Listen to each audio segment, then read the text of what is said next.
Hello friends, this is Lavanya Mangal, first year MBBS student from GMC Ratlam. Today we are here with our third episode of Bio NCERT Snips and today's topic is photosynthesis in higher plants. For PDF of this video आपको जो Telegram group का link है वो comment box में भी मिल जाएगा और description में भी मिल जाएगा. ऑलराइट, सो स्टार्ट करते हैं अपन. First of all photosynthesis is a physiochemical reaction है ना, most important point over here and it's a multi step reaction. All living forms on earth depend on sunlight for energy. The use of energy from sunlight by plants doing photosynthesis is the basis of life on earth है ना. This is important again. Photosynthesis is a primary source of all food on earth है ना. सबका primary source यही है because in all सारे heterotrophs autotrophs पे depend है, autotrophs on photosynthesis and sunlight, right? Early experiments जो हुए थे उन्हें देख लेते हैं अपन to prove the use और essential जो चीज़ें हैं उनके लिए है ना. फर्स्ट ऑफ ऑल लाइट को कैसे प्रूव किया था with the help of that black paper experiment जिससे लीफ कवर करते थे. CO2 को कैसे प्रूव किया with the help of KOH वाला जो एक्सपेरिमेंट था है ना. KOH is a good absorber of CO2. Then comes the Joseph Priestley. इनने क्या बताया, essential role of air in growth of green plant है ना. And he discovered oxygen in 1774. एक चीज़ ध्यान रखिएगा, ये जो एक्सपेरिमेंट हुआ था ये 1774 से पहले हुआ था, इसलिए इनने कंक्लूजन में कहीं भी ऑक्सीजन का नाम नहीं लिया, राइट. इनने कौन सा प्लांट यूज़ किया था, मिंट प्लांट इस्तेमाल किया था, एक चूहे को इस्तेमाल किया था, candle and a bell jar, right. और क्या कंक्लूजन निकाला था कि plants restore the air whatever breathing animals and candles remove, right. इनके बाद कौन आए थे, जेना एगेनहाउस. इनने क्या बोला था, sunlight is essential for photosynthesis. कैसे, एक्वाटिक प्लांट के ऊपर इन्होंने अपना एक्सपेरिमेंट किया था और उसमें बबल्स मिले थे ऑक्सीजन के, राइट. इसके बाद कौन आए थे, जूलियस वॉन सेक्स. इनने क्या बताया था, प्रोडक्शन ऑफ ग्लूकोज के बारे में, राइट. और एक चीज़ और इनने बताई थी, आगे देखते हैं अपन.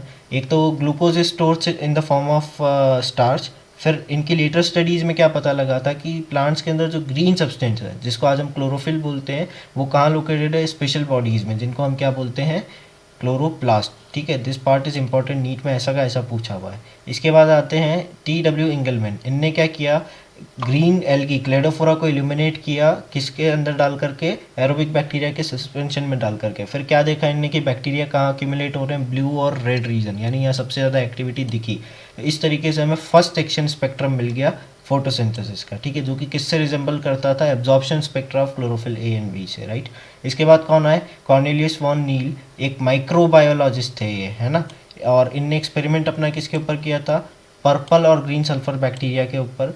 और इनने क्या बताया कि ऑक्सीजन जो इवॉल्व होती है, प्लांट्स जो ऑक्सीजन इवॉल्व करते हैं वो CO2 से नहीं आती है, H2O से आती है, जो कि further with help of radio isotope technique के मदद से भी इसको इन लोग ने प्रूव किया, ठीक है. इसके बाद पॉइंट है, मेसोफिल सेल्स जो हैं उसके अंदर क्लोरोप्लास्ट लार्ज नंबर में प्रेजेंट होते हैं. देन अगर लीफ के एक सारे पिगमेंट्स को हमें सेपरेट करना है तो will use paper chromatography technique, right. और लीफ का कलर किस किस वजह से आता है, क्लोरोफिल A है ना. अब इसके कुछ स्पेसिफिक चीज़ें हैं वो ध्यान रखना कि क्रोमेटोग्राम में क्या क्या कलर होते हैं इनके, राइट. क्लोरोफिल A का ब्राइट और blue green, chlorophyll B yellow green, xanthophylls yellow और carotenoids yellow to yellow orange, right. ये सब ध्यान रखना है आपको. और इनमें से क्लोरोफिल B, जेंथोफिल और कैरोटिनॉइड्स ये तीनों मिलाकर के क्या बना देते हैं, एसेसरी पिगमेंट्स, राइट. ठीक है. हायर रेट ऑफ फोटोसिंथेसिस कहाँ कौन से रीजन में देखने को मिला, ब्लू और रेड लाइट में. वहीं पे क्लोरोफिल A जो है सबसे ज़्यादा कौन सी लाइट एब्जॉर्ब करता है, ब्लू और रेड लाइट. तो इससे हमने क्या इन्फर किया कि chlorophyll A is the chief photosynthetic pigment, right. Accessory pigment जिनकी अभी अपन ने ऊपर बात की, ठीक है, उनके क्या रोल्स हैं. एक तो क्लोरोफिल A की जो वेवलेंथ की रेंज है उसके अलावा भी हम दूसरी वेवलेंथ की रेंज को यूटिलाइज कर सकते हैं. सेकेंड थिंग, क्लोरोफिल A को फोटो ऑक्सीडेशन से बचाती है ये चीज़. This is the most important thing है ना. आगे बात करते हैं. Light reactions of the photochemical phase include light absorption है ना. अब स्टेप्स सुनिएगा ध्यान से. फर्स्ट इज लाइट एब्जॉर्प्शन, उसके बाद वाटर स्प्लिटिंग. वाटर स्प्लिटिंग से क्या होगा, ऑक्सीजन रिलीज, और ऑक्सीजन रिलीज के बाद further formation of high energy chemical intermediates that is ATP and NADPH, right. फिर बात करते हैं अपन LHC, लाइट हार्वेस्टिंग कॉम्प्लेक्स कौन कौन से होते हैं, photo system 1 and photo system 2 है ना. ये ऊपर वाले पॉइंट में एक चीज़ ध्यान रखिएगा कि जो भी फोटोकेमिकल रिएक्शन है ये फोटोसिंथेसिस, तो एनर्जी को बॉन्ड्स के फॉर्म में स्टोर करते हैं ये लोग है ना. ATP के जो बॉन्ड्स होते हैं उसके अंदर एनर्जी स्टोर होती है, तब तो जब ATP टूटता है तो हमें उससे एनर्जी मिलती है, राइट. अब जो फोटो सिस्टम 1 और 2 है उनका नाम किस बेसिस पे दिया है, उनकी डिस्कवरी की सीक्वेंस पे, ना कि उनके यूज़ पर कि पहले कौन सा काम आ रहा है, राइट। उसके बाद it is made up of hundreds of pigments bound to the proteins, और इन सारे पिगमेंट्स में सब होगा, बस क्लोरोफिल ए नहीं होगा, राइट। और इस जो LHC को अपन एंटीना भी बोलते हैं, राइट। क्लोरोफिल ए क्यों नहीं होगा, क्योंकि वो खुद में एक रिएक्शन सेंटर है, राइट। वो दो वेवलेंथ्स पर ऑपरेट करता है, 700 nanometre and 680 nanometre, right. Now will see the non cyclic photophosphorylation. इसमें क्या होता है, लाइट आई और 700 नैनोमीटर की रेंज की लाइट थी, फोटो सिस्टम 2 पर गिरी, यहाँ से इलेक्ट्रॉन एक्साइट हुआ, इलेक्ट्रॉन ट्रांसपोर्ट सिस्टम में गया, डाउनहिल ट्रांसपोर्ट, फिर फोटो सिस्टम 1 में पहुंचा, यहाँ पर 680 नैनोमीटर की इसको लाइट मिली, और यहाँ से ये एक्साइट हुआ, और फिर यहाँ से वापस डाउनहिल होते हुए ये NADP प्लस को NADPH में कन्वर्ट कर देगा, राइट। और इलेक्ट्रॉन का सोर्स यहाँ पे क्या दिख रहा है हमको, H2O, ये देखिए यहाँ ये इलेक्ट्रॉन दे रहा है, राइट। चलिए आगे। तो अब प्रोसेस अपन ने देख ली, फोटो सिस्टम सेकेंड से ये अपहिल टू द एक्सेप्टर, फिर down to the electron transport chain to PS1, फिर वापस एक्साइट हुआ, और इसके बाद फिर finally downhill to NADP plus, जिससे उसका रिडक्शन हो जाए। तो ये आपको Z बन रहा है ना, this is known as the Z scheme, right. अब कैसे ट्रांसफ़र होता है जेड स्कीम का ट्रांसफ़र, ये बहुत इंपॉर्टेंट है इसके इंटरमीडिएट्स। देखिए फोटो सिस्टम 2 से किसको दिया उसने, एक्साइट होकर के सबसे पहले कौन लेता है, प्लास्टोक्विनोन, प्लास्टोक्विनोन से साइटोक्रोम B6F, साइटोक्रोम B6F से प्लास्टोसाइनिन, प्लास्टोसाइनिन से वो चला गया फोटो सिस्टम फर्स्ट में, राइट। फिर फोटो सिस्टम फर्स्ट से it goes to ferredoxin, then to the ferredoxin NADP plus reductase, और वहाँ से फाइनली NADP प्लस को NADPH में रिड्यूस कर देगा, राइट। अब बात कर लेते हैं स्प्लिटिंग ऑफ वाटर, है ना। तो PS2 से जो इलेक्ट्रॉन निकल रहे हैं उन्हें रिप्लेस करने की भी ज़रूरत है, तो ये काम कहाँ से होता है, वाटर से। ये देखिए यहाँ पे इस टाइप से इलेक्ट्रॉन मिलते हैं, ठीक है। वाटर हार्वेस्टिंग कॉम्प्लेक्स या water splitting complex is mainly associated with PS2, ठीक है। PS2 कहाँ लोकेटेड होता है, inner side of the thylakoid membrane में लोकेट होता है, राइट। ये ध्यान रखिएगा, ये आगे मैं वापस यूज़ लूँगा। चलिए अब बात करते हैं साइक्लिक फोटोफॉस्फोराइलेशन। ये कहाँ होगा, बियॉन्ड 618 नैनोमीटर जब भी लाइट मिलेगी तो ये ऑपरेट करेगा, राइट। एक और कंडीशन क्या है इसकी, सिर्फ और सिर्फ PS1 फंक्शनल होगा तभी ये काम करेगा, राइट। लोकेशन क्या है इसकी, स्ट्रोमा लेमेले पर, ठीक है। अब ये जो है ये NCERT का स्टेटमेंट है, पूरा इंपॉर्टेंट। क्या कहा है इसमें कि जो मेम्ब्रेन है ना, उसके ऊपर तो दोनों PS1 और PS2 प्रेजेंट होते हैं, पर जो स्ट्रोमा लेमेली है वहाँ पर सिर्फ और सिर्फ PS1 होता है, PS2 इज एब्सेंट। पर एक चीज़ और ख़ास बात है ना, वहाँ NADP रिडक्टेज एंजाइम भी एब्सेंट होता है, इसी की वजह से जो इलेक्ट्रॉन है वो यूटिलाइज नहीं होकर के वापस से साइकिल में घूम जाता है, राइट। अब बात करते हैं केमियोस्मोटिक थ्योरी की, पीटर मिशेल ने दी थी इसको। और इसके हिसाब से ATP बनाने के लिए हमें क्या क्या चाहिए, एक तो मेम्ब्रेन चाहिए, एक प्रोटॉन का पंप चाहिए, एक प्रोटॉन ग्रेडियंट चाहिए, और ATP सिंथेटिस एंजाइम चाहिए, राइट। अब प्रोटॉन का ग्रेडियंट कैसे बनता है क्लोरोप्लास्ट के अंदर, वो भी हम देखते हैं।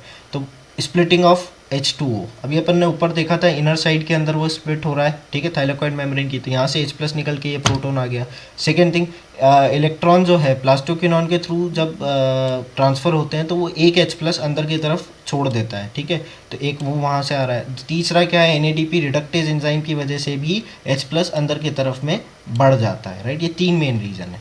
अब अपन बात कर लेते हैं जो F0 F1 पार्टिकल है ATP जो बनाते हैं, ठीक है, इसमें से जो F0 वाला पार्ट है वो एक चैनल है, चैनल प्रोटीन है, और F1 वाला जो पार्ट है वो एक हेड है, जिसके अंदर क्या प्रेजेंट होता है, ATP सिंथेटिस एंजाइम, है ना। यही एक्चुअल जो ATP बनता है वो यहीं बनता है, राइट।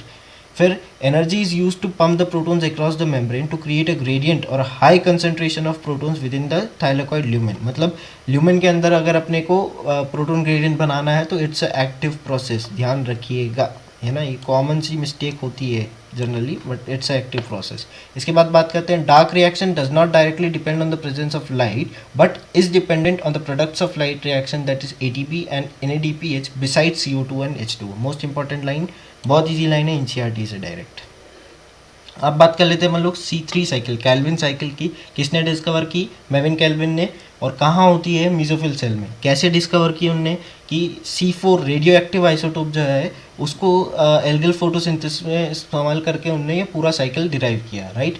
फर्स्ट स्टेबल प्रोडक्ट क्या है, 3 फॉस्फोग्लिसरिक एसिड। एक्सेप्टर क्या है, 5 कार्बन कीटोस शुगर, है ना, ध्यान रखना कीटोस शुगर कौन सी, RUBP, ठीक है। और सारे फोटोसिंथेसिस प्लांट्स में ये प्रेजेंट होगी, चाहे वो C3 हो चाहे C4, दोनों जगह ऑपरेट हो रही होगी, ठीक है। यहाँ carboxylation is the most crucial step of the C3 cycle, right. And अगर साइकिल को कंटिन्यू करना है तो उस केस में रीजनरेशन इज ऑल्सो क्रूशियल, क्योंकि वो RUBP देता है, उसके बिना साइकिल पॉसिबल नहीं है, राइट। अब हम देखते हैं RUBP 5 कार्बन कंपाउंड है, इसमें एक कार्बन डाइऑक्साइड जोड़ करके 6 कार्बन कंपाउंड बनता है, ठीक है, कार्बोक्सिलेशन से। बट 6 कार्बन कंपाउंड जो बनता है it's not stable, that's why वो 2 में डिवाइड हो जाता है, 2 × 3 फॉस्फोग्लिसरेट है ना, 3 कार्बन कंपाउंड। अब ये फॉस्फोग्लिसरेट का क्या होता है फिर reduction with the help of ATP, और उससे क्या बन जाता है, ट्रायोस फॉस्फेट, ठीक है। और ये ट्रायोस फॉस्फेट जो एक कनेक्टिंग लिंक है या एक ऐसी चीज़ है जिससे स्टार्च बन जाएगा, सुक्रोज बन जाएगा, ग्लूकोज सब बन जाता है, ठीक है। और फिर ये ट्रायोस फॉस्फेट जो है यही कन्वर्ट हो जाता है with the help of regeneration, यहाँ एक ATP भी इस्तेमाल होता है और ये RUBP बना देता है। नाउ इस साइकिल में सबसे कंफ्यूजिंग पार्ट वो ये कि आप ये सोच रहे होंगे कि भाई 2 × 3 6 कार्बन कंपाउंड है तो 6 कार्बन ये हो गए, अब ये 6 कार्बन को रिड्यूस करके डायरेक्ट ग्लूकोज बना के एक ही चक्कर में साइकिल क्यों खत्म नहीं हो रही है, वाई देयर आर 6 साइकिल्स, है ना, 6 चक्कर क्यों लग रहे हैं। तो उसका कारण ये है कि हम RUBP के कार्बन को इस्तेमाल नहीं कर सकते, है ना, वो आए हैं, मदद करेंगे और वापस चले जाएंगे, राइट। तो दरअसल होता क्या है वो यहाँ ध्यान से देखिए आप, 6 जो हैं अपने को क्या मिलेंगे, 2 ट्रायोस फॉस्फेट के मतलब 6 साइकिल्स है तो एक साइकिल में क्या मिल रहा है, 2 ट्रायोस फॉस्फेट, तो 6 साइकिल में कितने मिलेंगे, 12। और एक ट्रायोस फॉस्फेट में कितने कार्बन होते हैं, 3 कार्बन होते हैं, तो इनऑल कितने कार्बन मिल रहे हैं हमें, 36 कार्बन। और 36 कार्बन में से होता क्या है, 6 कार्बन तो चले गए ग्लूकोज बनाने, अब बचे 30 कार्बन, और अगर हम उसको 5 से डिवाइड कर देते हैं तो इससे हमें क्या हाथ आता है, 6 RUBP, ठीक है, यानी सारे के सारे RUBP रीजनरेट हो गए। ये इस तरह से चलता है, this is most confusing part जो कि मैंने अभी आपका क्लियर कर दिया। इसके बाद अपन बात करते हैं एक साइकिल के अंदर क्या क्या इसका यूज़ और सब चीज़ें होती है। तो एक साइकिल के अंदर एक CO2 यूज़ हो रहा है, देखिए, ठीक है, 3 ATP यूज़ हो रहे हैं, है ना, एक तो इस जगह पे यूज़ हो रहा है 2 ATP और एक ATP यहाँ, तो इन ऑल कितने 3 ATP यूज़ हो रहे हैं। और 2 NADPH कहाँ यूज़ हो रहे हैं, ये देखिए यहाँ पे 2 NADPH यूज़ हो रहे हैं रिडक्शन प्रोसेस में, राइट। अब बात करते हैं, it is probably to meet this difference in number of ATP and NADPH is used in the dark reaction that the cyclic photophosphorylation takes place, है ना। अब यहाँ देखें 3 ATP है और 2 NADPH है, जनरली जो नॉन साइक्लिक चेन है उसके अंदर इक्वल ATP और NADPH बनते हैं, बट ये डिफरेंस आ रहा है, इसका मतलब एक ATP जो आया है वो कहीं ना कहीं से साइक्लिक फोटोफॉस्फोराइजेशन की मदद से आया है, राइट। टोटल बैलेंस शीट अगर अपन देखें तो C3 साइकिल में 6 कार्बन डाइऑक्साइड जो है वो अंदर जाती हैं और एक ग्लूकोज बाहर आता है, 18 ATP इस्तेमाल होते हैं और 12 NADPH इस्तेमाल होते हैं, ठीक है, clear, this is the important thing over here. अब बात कर लेते हैं अपन C4 साइकिल की। C4 cycle is also known as Hatch and Slack pathway. ये कहाँ कहाँ होता है, मीजोफिल सेल और बंडल शीथ सेल दोनों में होता है, राइट। जनरली कहाँ देखने को मिलेगा, ड्राई ट्रॉपिकल रीजन के जो प्लांट्स होते हैं जैसे कि मेज और सोरगम, इनमें ये देखने को मिलता है। First stable product is C4 organic acid, that is oxaloacetic acid. Acceptor molecule यहाँ क्या होगा, फॉस्फोइनॉल पायरुवेट, PEP, राइट। अब दो this plants have the C4 oxaloacetic acid as the first CO2 oxidation fixation product. They use the C3 pathway or the Calvin cycle as the main biosynthetic pathway. ठीक है, मतलब C3 अभी भी main है, फिर C4 की ज़रूरत क्या पड़ी ये भी आपको आगे समझ आएगा जब हम फोटो रेस्पिरेशन पढ़ेंगे, राइट। ये C4 की वजह से क्या क्या बेनिफिट्स हैं, एक तो हायर टेम्परेचर्स टॉलरेट कर लेता है, it show a response to higher light intensity, ठीक है। दे लैक का प्रोसेस कॉल्ड फोटो रेस्पिरेशन। देखिए फोटो रेस्पिरेशन एक वेस्टफुल प्रोसेस होता है, हम आगे देखेंगे, ये नहीं होती C4 प्लांट्स में, और हैव अ ग्रेटर प्रोडक्टिविटी, ठीक है, वेस्ट नहीं होगा तो नेचुरल सी बात है प्रोडक्टिविटी ज़्यादा होगी। अब बात करते हैं बंडल शीथ सेल्स, अगर वेस्कुलर बंडल को सराउंड कर लेते हैं तो इस पर्टिकुलर टाइप की एनाटमी को क्या बोलते हैं, क्रेन्स एनाटमी, राइट। और बंडल शीथ सेल के अंदर ज़्यादा क्लोरोप्लास्ट होते हैं in comparison to mesophyll cell, ध्यान रखना। मीजोफिल सेल्स में रूबिस्को इज एब्सेंट, है ना, रूबिस्को की जगह वहाँ क्या प्रेजेंट होता है, पैपकेस। और बंडल शीथ सेल में रूबिस्को ही रूबिस्को भरा हुआ है, it's rich, right.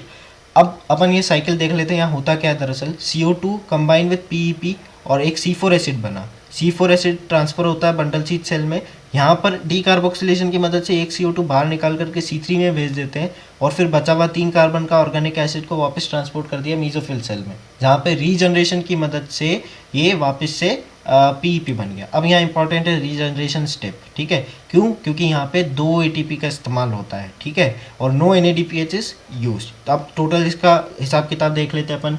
ATP C4 cycle में कितने यूज़ हो रहे हैं, एक साइकिल में 2 और साइकिल कितनी होंगी 6, तो इनऑल 12 और अपन ने 18 वहीं की नहीं थे, तो टोटल कितने ATP हो गए 30। और NADPH का कोई लेना देना नहीं है C4 में, तो 0 इधर और C3 के 12, तो टोटल 12 NADPH, ठीक है, एक ग्लूकोज बनाने के लिए। अब अपन बात कर लेते हैं फोटो रेस्पिरेशन की। फोटो रेस्पिरेशन पहले ही मैंने लिख दिया है, वेस्टफुल प्रोसेस है। कहाँ कहाँ होता है, इट्स अगेन मोस्ट इंपॉर्टेंट पूछा है नीट में। It's occur in mitochondria, peroxisome and chloroplast, ठीक है। और यहाँ अब क्या क्या चीज़ें क्यों हो रहा है, क्योंकि रिबुस्को की एफिनिटी दोनों के लिए, CO2 और ऑक्सीजन के लिए, ठीक है। बट किसके लिए, कार्बन डाइऑक्साइड के लिए ज़्यादा उसकी एफिनिटी है। बट ऐसा कोई केस आया जहाँ कार्बन डाइऑक्साइड कम है और ऑक्सीजन बहुत ज़्यादा क्वांटिटी में प्रेजेंट है, मजबूरन रुबिस्को ऑक्सीजन के साथ बाइंड होगा, राइट। और ऐसा होता भी C3 प्लांट्स के अंदर। क्रेंज एनाटमी तो है नहीं, क्रेंज एनाटमी की वजह से होता यह है कि ऑक्सीजन CO2 जो है वो कंसनट्रेट हो जाती है, उसका पार्शियल प्रेशर बढ़ जाता है, राइट। तो इस वजह से वहाँ कमी नहीं आती और अच्छे से सारा जो है रुबिस्को उसके साथ बाइंड करता है। बट C3 में ऐसी कोई चीज़ प्रेजेंट नहीं है, तो कुछ रुबिस्को के साथ ऑक्सीजन भी बाइंड कर देता है, जिसकी वजह से CO2 फिक्सेशन कम हो जाता है, राइट।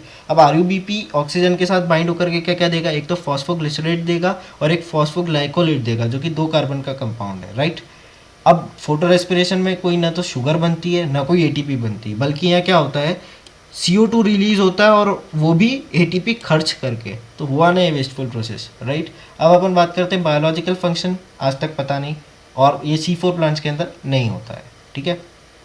नाउ द प्लांट और internal factors are dependent on the genetic predisposition and the growth of the plant, ठीक है। इंटरनल फैक्टर्स जो भी हैं, like number of stomata, number of leaves, stem, ये सब जो है जेनेटिक्स पे डिपेंडेंट है। लॉ ऑफ लिमिटिंग फैक्टर किसने दिया था, ब्लैकमैन ने, right. There is linear relationship between the incident light and the CO2 fixation eight low light intensity, मतलब धीरे धीरे बढ़ाओगे आप लाइट तो एक ऑप्टिमम लेवल तक तो बढ़ेगा CO2 फिक्सेशन, पर हाई लाइट इंटेंसिटी पे ग्रेजुअली क्या है वो सेचुरेट हो जाता है। क्यों, क्योंकि उस पॉइंट ऑफ टाइम पर लाइट लिमिटिंग फैक्टर नहीं बचता, उसके अलावा कोई और चीज़ लिमिटिंग हो जाती है, राइट। और एक चीज़ और, अगर ज़्यादा लाइट दे दी तो फोटो एक्सीडेशन हो जाएगा, तो उससे भी फिर नई चीज़ पैदा हो जाएगी, नया कोई limiting factor, right. Light saturation कितने परसेंटेज पे होता है, 10% फुल लाइट सनलाइट के पे लाइट सेचुरेशन हो जाता है, right. Except for plants in shade और डेंस फॉरेस्ट, है ना, जहाँ कैनोपी है, बहुत घना जंगल है, वहाँ हो सकता है कि लाइट लिमिटिंग फैक्टर हो, वो भी बहुत रेयर। बाकी light generally is not a limiting factor, ठीक है। Carbon dioxide is a major limiting factor on earth, है ना। इसका कारण क्यों है, ये सारे फिगर्स ध्यान रखना। कंसंट्रेशन कितना है यहाँ पे एटमॉस्फेयर में, 0.03 to 0.04%। यदि इसको बढ़ा करके 0.05% तक लेकर के जाएं तो CO2 फिक्सेशन में ज़रूर इंक्रीज आएगा, पर अगर इससे ऊपर ले गए तो फिर ये टॉक्सिक हो जाएगा, राइट। ये फिगर्स याद रखना, मैं फिर बोल रहा हूँ। फिर ये वाले जो यहाँ पे भी डाटा दिया हुआ है, ये भी बहुत ध्यान रखना है, नीट में डायरेक्ट पूछा हुआ है। C4 plants show saturation at about 360 while C3 responds to increased carbon dioxide concentration and saturation is seen only beyond 450, है ना। वही वापस से रीज़न क्या है इसका, क्रेंज एनाटमी। तो अभी के मौजूदा हालात जो हैं CO2 के, उस हिसाब से CO2 is limiting for C3 plants, है ना। ये डाटा याद रखना, मैं फिर याद दिला रहा हूँ, इट्स इंपॉर्टेंट। इसके बाद अपन बात करते हैं, अब C3 के अंदर ये पता लग गया कि भैया ऑक्सीजन अपने को कार्बन डाइऑक्साइड को ज़्यादा एक्यूमुलेट करना है, तो लोगों ने क्या किया, ग्रीन हाउस बना लिए, पॉली हाउसेज बना लिए। उसमें CO2 एक्यूमुलेट वो करने ने क्या उगा लिया, टमाटो और बेल पेपर के प्लांट्स उगा लिए, राइट, अच्छे से। फिर इसके बाद अपन बात करते हैं temperature affects the dark reaction more while light reaction is much less affected. Natural सी बात है, एंजाइम डार्क रिएक्शन में ज़्यादा है तो टेम्परेचर का इफेक्ट वहाँ ज़्यादा देखने मिलेगा। अब बात करते हैं C4 plants respond to higher temperature and show higher rate of photosynthesis while C3 plants have a much lower temperature optimum, ठीक है। ये इसका वापस जो इसकी एनाटमी है उसी पर ये चीज़ बेस्ड है। और टेम्परेचर ऑप्टिमम जो है वो हैबिटेट पर भी डिपेंड करता है ना। देखिए नेक्स्ट पॉइंट देखें, जैसे ट्रॉपिकल प्लांट्स के अंदर हायर टेम्परेचर होता है तो वहाँ पे टेम्परेचर ऑप्टिमम भी ज़्यादा है, जबकि टेम्परेट में नॉर्मल टेम्परेचर है तो वहाँ पे टेम्परेचर ऑप्टिमम कम होगा, राइट। अब बात करें water as a factor, directly जो है वो फोटोसिंथेसिस को अफेक्ट नहीं करता है, वो प्लांट के ऊपर अपना इफेक्ट दिखाएगा, जिसकी वजह से क्या होगा, एक तो वाटर स्ट्रेस की वजह से स्टोमेटा बंद हो जाएंगे तो CO2 अवेलेबिलिटी खत्म। दूसरा, वाटर स्ट्रेस की वजह से लीव्स में विल्टिंग आ जाएगी, मुरझा आ जाएगी, तो सरफेस एरिया ऑफ फोटोसिंथेसिस फिर कम हो गया। तो इन दो के कारण वो इनडायरेक्टली फोटोसिंथेसिस को अफेक्ट कर रहा है, डायरेक्टली अफेक्ट नहीं करेगा, राइट। सो लास्टली C3 और C4 को और अच्छे समझने के लिए ये टेबल हम लोग देखते हैं, ध्यान दीजिएगा। Cell type in which Calvin cycle, C3 कहाँ होती है, मीजोफिल में होती है। केल्विन साइकिल कहाँ होती है, C3 में मीजोफिल सेल में, और C4 में कहाँ होती है, बटल शीट सेल में, ठीक है। इनिशियल कार्बोक्सिलेशन कहाँ पे होता है? C3 में तो मीजोफिल में ही होगा, और C4 में भी मीजोफिल में होता है पेप केस के साथ, है ना, पेप के साथ। फिर इसके बाद बात करते हैं how many type of cell does the leaf have to fix carbon dioxide. तो इधर मीजोफिल में करना पड़ता है, उधर मीजोफिल में भी करना है और बंडल शीथ सेल में भी करना है, right. Primary CO2 acceptor C3 में RUBP, C4 में पेप, ठीक है। Number of carbon in the primary CO2 acceptor C3 में 5, C4 में 3, ठीक है।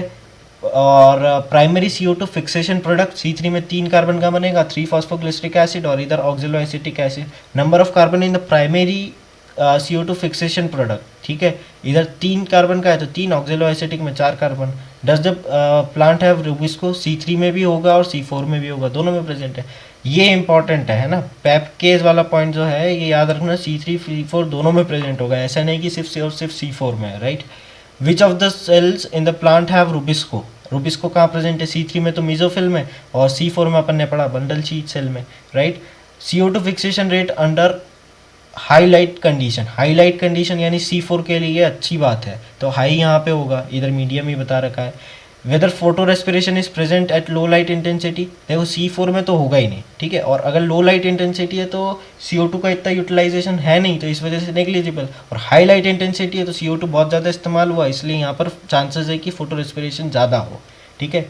फिर लो CO2 कंसनट्रेशन अगर है तो फोटो रेस्पिरेशन के चांसेस बनते हैं C3 के अंदर, जबकि अगर बराबर है ना, ये सॉरी यहाँ मिस्टेक है, ये हाई होगा।